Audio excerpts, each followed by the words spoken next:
یہ جو مذہب اسلام ہے نا، اسلام کے مذہب میں یعنی مسلمان کے پاس اور دنیا کے باقی جتنے دوسرے مذہب ہیں، یہودی ہیں، عیسائی ہیں، ہندو ہیں، بدھ مت ہیں، ان دو کے درمیان میں نا یعنی اسلام اور غیر اسلام، ان کے درمیان میں سب سے بنیادی فرق یہ ہے کہ جتنے دنیا کے غیر مذہب ہیں نا اسلام سے ہٹ کر، ان سب کی جو ایمان کا بنیادی خلاصہ ہے نا، وہ کس چیز کو بیس کر کے وہ زندگی گزارتے ہیں، وہ دنیا اور دنیا کے اسباب، پاورز، چیزیں، مال، دولت، وہ دنیا کی طاقتوں کو بنیاد بنا کر وہ اپنی زندگی کا آغاز کرتے ہیں، اسی کے اوپر بھروسہ کرتے ہیں، انہی سے ان کی امیدیں ہوتی ہیں اور انہی کے اوپر ان کی پوری زندگی کا فوکس ہوتا ہے۔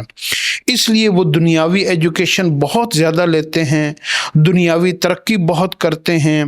اس لیے جو ہے نا وہ حسن، پیسہ، کپڑے، دولت، مکان، سڑکیں، بلڈنگیں، فزکس، کیمسٹری، بایو، میڈیکل، جتنی بھی دنیا کی چیزیں ہیں نا اور دنیا کی ترقی ہیں، بیسیکلی ان کی اس میں زیادہ دلچسپی کی وجہ یہی ہے کہ ان کی ساری کی ساری امیدیں، ان کی ساری کی ساری آس، بڑھاپے کا سہارا، زندہ رہنے کا سہارا، کھانے پینے کا سہارا، زندگی گزارنے کا سہارا، انہوں نے ان چیزوں کو اپنا خدا بنا رکھا ہے۔ جیسے مکے کے اندر ہر چیز کا علیحدہ خدا مشرکوں نے، وہ جو ہے نا مشرکین مکہ نے بنا رکھا تھا نا، یہ بارش کا خدا ہے، یہ جو ہے نا پانی کا خدا ہے، یہ آگ کا خدا ہے، یہ فلاں کا خدا ہے، یہ فلاں کا خدا، انہوں نے پتہ نہیں کتنے خدا بنا رکھے تھے۔ تو ان لوگوں کی جو جتنا جو ہے نا ترقی، وہ ان کی دنیا کی محبت اس میں ظاہر ہوتی ہے کہ ان کی امید آسرا یہی ہوتا ہے۔ اس کے مقابلے میں مسلمان کے پاس، ان کے پاس ایک چیز ہے، مسلمان کے پاس دو چیزیں ہیں۔ مسلمان دنیاوی ترقی کی نفی نہیں کرتا، نہ انکار کرتا ہے، نہ اس کو یہ منع کی گیا ہے کہ تم دنیاوی ترقی نہ کرو، تم دنیا کے اوپر محنت نہ کرو، تم اچھی چیزیں نہ بناؤ، تم ریسرچ نہ کرو، تم پڑھو نہ، اس سے منع بھی نہیں کیا گیا۔ لیکن مسلمان کہتا ہے، اسلام یہ کہتا ہے کہ ایک وقت آئے گا زندگی میں کہ جب یہ چیزیں آپ کا ساتھ نہیں دیں گی، یعنی جب آپ بوڑھے ہو جائیں گے تو آپ کی صحت کی جتنی بیماریاں ہیں، دوائیں ہیں، علاج ہے، ہسپتال ہیں، ٹیکنالوجی ہے، وہ آپ کا ساتھ دینا چھوڑ دیں گے۔ ایک وقت آئے گا کہ آپ زندگی میں اتنے پریشان ہو جائیں گے، سارے دنیا کے اسباب، ٹیکنالوجی، ترقی، پیسہ، دولت، حسن، سب کچھ ہونے کے باوجود آپ زندگی میں اتنے بے بس ہو جائیں گے کہ دنیا کی ایک چیز بھی آپ کے کام نہیں آئے گی۔ پھر اس وقت آپ کو آسرے کی، سہارے کی، امید کی، ایک غیبی مدد کی آپ کو ضرورت ہوگی۔ پھر ایک اسلام یہ بتاتا ہے کہ انسان ایک دن میں کئی دفعہ بے بس ہو جاتا ہے، اس کا کھانا پینا جو ہے نا، وہ اگر اس کا پیٹ، معدہ نظام ہضم نہ کرے تو وہ بے بس ہو جاتا ہے۔ تو رشتے ناتے اکثر جو ہے نا وہ بے وفا جب ہو جاتے ہیں تو انسان اپنے رشتوں کے ہاتھوں ہی مارا جاتا ہے۔ دنیا کی جتنی ٹیکنالوجی ہے، اگر وہ ٹیکنالوجی جو ہے نا وہ اس کے احساسات نہیں ہیں، فیلنگز نہیں ہیں، جذبات نہیں ہیں، تو جتنی دنیا کی ٹیکنالوجی ہے، جو لوگ ان چیزوں کے اوپر بھروسہ کرتے ہیں، تو ٹیکنالوجی کے اندر تو جذبات ہوتے نہیں ہیں۔ انسان جو بنا ہوا ہے، اس کے اندر جو سب سے زیادہ مادہ رکھا گیا ہے وہ جذبات کا، احساسات کا، فیلنگ کا، ایموشنز کا، سینٹیمنٹس کا۔ یہ سوچتا بھی ہے، یہ کھاتا بھی ہے، پیتا بھی ہے، اس کے اندر وفاداریوں کا، خصلتوں کا، کوالٹیز کا، بیڈ کوالٹیز، اچھی کوالٹیز، تو اس کے اندر جو ہے نا یہ چیزیں اس کے اندر رکھی گئی ہیں، جبکہ ٹیکنالوجی ان چیزوں سے خالی ہے۔ تو مسلمان کے پاس دنیا کی ساری ترقی، علم حاصل کرنے کے سارا کا سارا فری ہینڈ ہے، لیکن مسلمان کے پاس ایک چیز ایسی ہے جو غیر مسلم کو اللہ نے نہیں دی اور یہ مسلمان کو ملی ہے صرف اور صرف اسلام کی بدولت۔ اور وہ چیز کون سی ہے؟ وہ یہ ہے ایک ایسی ذات کا یقین، ایک ایسی ذات کے اوپر بھروسہ، اس کے اوپر امید، اس کے ساتھ اپنا تعلق، اور اس سے مدد مانگنا۔ جب انسان مدد کے لیے بے بس ہو جاتا ہے، پیسہ بھی کام نہیں آتا، پیسہ ہوتا نہیں ہے تو پیسہ چاہیے ہوتا ہے، اس کے لیے مدد چاہیے، پیسہ آتا ہے اور کام پھر نہیں بنتے تو پھر مدد چاہیے، ہاں جی، طاقت نہیں ہوتی تو طاقت لینے کے لیے مدد چاہیے، طاقت آ جاتی ہے اور طاقت آپ کے فائدے کی بجائے آپ کو نقصان دے رہی ہوتی ہے تو پھر آپ کو مدد چاہیے، آپ کو نیند کے لیے جو ہے نا نرم بستر اور اچھے گھر چاہیے تو اس ساری سہولتوں کے لیے آپ کو ایک آسرا، ایک امید، ایک مدد چاہیے۔ جب یہ ساری چیزیں آپ کو مل جاتی ہیں، اس کے بعد آپ کو نیند نہیں آ رہی، پھر آپ کو مدد چاہیے۔ تو انسان کی زندگی میں اتنی بے بسی آتی ہیں۔ قرآن پاک میں ایک آیت ہے، اس نے ساری باتوں کا نچوڑ نکال دیا۔ خلق الانسان ضعیفا، اللہ رب العزت نے کسی چرند پرند حیوانات نباتات کو اکٹھا کر کے نہیں کہا کہ یہ میں نے اس کو کمزور بنایا، چونٹی کا نام نہیں لیا کہ میں نے اس کو کمزور بنایا۔ انسان کے بارے میں قرآن میں واضح آیت آئی ہے کہ میری مخلوقات میں سب سے زیادہ کمزور ترین مخلوق وہ انسان ہے۔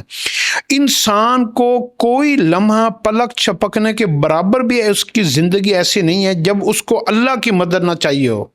انسان ہر وقت اللہ کا محتاج ہے، ہر حاجت اس کی اللہ کے غیب کے نظام سے ہو رہی ہوتی ہے۔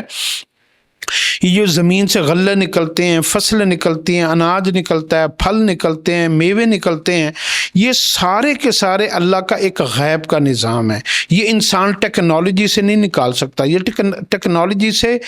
وہ یہ تو کر سکتا ہے کہ وہ اس فصل کو زیادہ بنا سکتا ہے، اس کو یہ کر سکتا ہے، وہ بھی اللہ کا نظام ہوگا تو وہ چیز چلے گی۔ تو یہ جو ہے نا ٹیکنالوجی سے نا اس کو اس کام کو بہتر انداز سے کر سکتا ہے، لیکن پیدا کرنے والی ذات صرف اور صرف اللہ کی ہے۔ تو اس لیے کوئی لوگ آپ کے ہمدرد ہوں گے، کوئی بے وفا ہوں گے، کوئی غدار ہوں گے، کوئی دوست ہوں گے، آپ کا کل کیسا آنے والا ہے، آپ کا مستقبل کیسا ہوگا، آپ کیا، یہ ساری چیزیں جو ہے نا یہ ایک غیب کا نظام ہے۔ تو سب سے بڑی طاقت جو ہوتی ہے نا انسان کی، کسی ایسی ذات کے اوپر بھروسہ ہونا جس کے اندر کوئی خامی نہ ہو، کوئی کمی نہ ہو، کوئی کوتاہی نہ ہو، کوئی اس کے پاس غلطی کی کوئی گنجائش موجود نہ ہو، وہ رحم دل بھی ہو، وہ نرم بھی ہو، وہ درگزر کرنے والی بھی ذات ہو، وہ معاف کرنے والی بھی ہو، وہ رحیم بھی ہو، کریم بھی ہو، وہ آپ کے جرموں کے اوپر آپ کی فوری پکڑ نہ کرے، آپ سے باز پرس نہ کرے، آپ چھوٹا سا ایک فکرہ کہہ دیں یا اللہ مجھے معاف کر دے تو وہ معاف کر دے، وہ رحم کرنے والا بھی ہو، وہ ساری ماؤں کی محبتوں، ماؤں کے اندر جو محبتیں پیدا کی گئی ہیں وہ بھی اسی، یعنی وہ اللہ رب العزت کی نشانیوں میں سے ایک نشانی ہے کہ وہ کتنا رحیم اور کریم ہے۔ تو یہ جو ایک ساری چیزوں کا منبع و ماوا جو ہے نا وہ یہ ہے کہ وہ ایک انسان کو ایسی طاقت کی ضرورت ہوتی ہے جس کے بغیر انسان زندگی نہیں گزار سکتا، اور وہ اس طاقتور چیز کو، اس طاقتور ذات کو وہ جانتا ہو، اس کو کہتے ہیں مسلمان۔ مسلمان کے پاس جتنا بڑا نالج یہ ہے نا، اور جتنی بڑی ترقی ٹیکنالوجی دنیا کی جتنی مرضی لوگ حاصل کر لیں،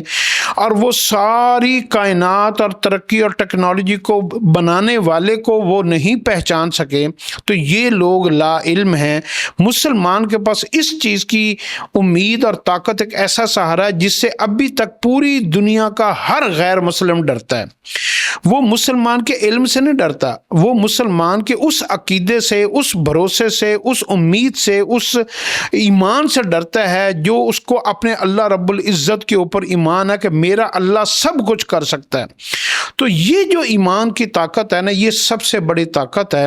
تو اس ایمان کی طاقت کو اپنی زندگی کا حصہ بنائیں، اس کو کبھی نہ چھوڑیں۔ تو انسان کے لیے اللہ رب العزت نے اسلام میں دنیاوی سارا علم، نفع، ٹیکنالوجی ٹیکنالوجی اس کے ساتھ ساتھ جو اپنی ذات کی پہچان دی ہے نا، جو غیر مسلم سے اللہ رب العزت نے لے لی ہے ان کی نافرمانیوں کی وجہ سے، جیسے شیطان سے اس کی نافرمانی کی وجہ سے وہ ایمان والی طاقت جو ہے نا وہ اس سے لے لی تھی، وہ اپنے ہی سوچ کے اندر جو ہے نا وہ انسانوں کو گمراہ کر کے وہ یہ سمجھتا ہے کہ میں کامیاب ہو رہا ہوں۔ ایسے ہی دنیا کا جتنا کفر ہے وہ اپنی ترقی، ٹیکنالوجی، مال، دولت، حسن، پیسہ، چیزیں، اقتدار اور اسلحہ اور جنگی فتوحات، ان چیزوں کو اندر سمجھ کے وہ یہ سمجھ رہا ہے کہ میں کامیاب ہو رہا ہوں، حالانکہ وہ سارے کے سارے دلدل میں پھنستے جا رہے ہیں۔ اور ایک وقت ایسا آئے گا، قرآن اس سے بھرا پڑا ہے، وہ کہیں گے کہ کاش ہم اس کی بات نہ مانتے، کاش ہم یہ نہ کرتے، کاش ہم یہ نہ کرتے، کاش ہم جو ہے نا